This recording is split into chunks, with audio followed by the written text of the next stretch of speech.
Hi guys, this is Liliana de Lima. I am here to help you understand your hips better for kizomba dancing, tarraxinha dancing, and tarraxo dancing. So let's get to it.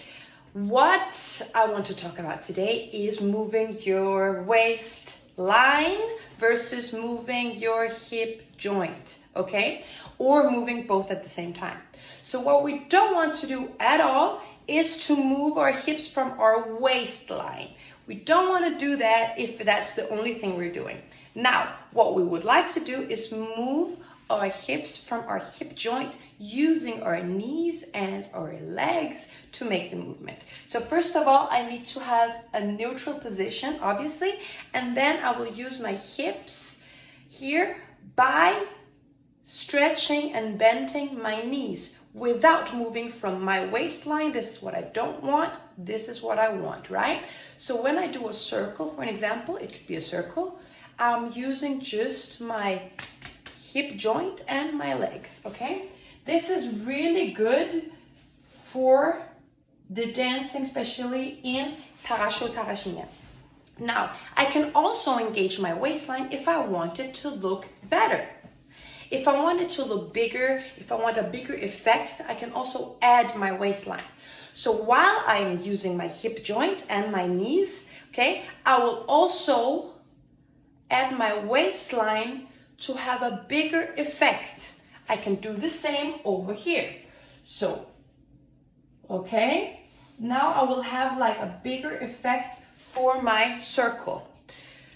But be careful, because when you're moving your waistline, your energy will shift more side to side and you will not stay stable, which we want in many cases in tarraxo and tarraxinha specifically, okay? So when I'm using just my hip joint, I can stay in the same line as you see. I can when I'm using my waistline too, but my energy will switch a little side to side, which will not seem isolated. Your hip will not seem isolated when you are in couple, okay? Now, when you're using your waistline, it looks better, it looks bigger, it looks more impressive, so it's wonderful for styling, for an example. Or if the one you're dancing with is also doing these like a little bit exaggerated movements. But be aware, if you're dancing with someone that is keeping it small, which I like personally better, then you need to be aware that this is enough. Maybe you want to do some different things with your partner while keeping this internalized energy intact, right? If you start moving from your waistline, you will kind of throw energy away. So what is best? None of them are better than the other one, but it's important to know the difference and to dance accordingly, okay? Because every dance is different, and are you styling or are you actually dancing hip in connection?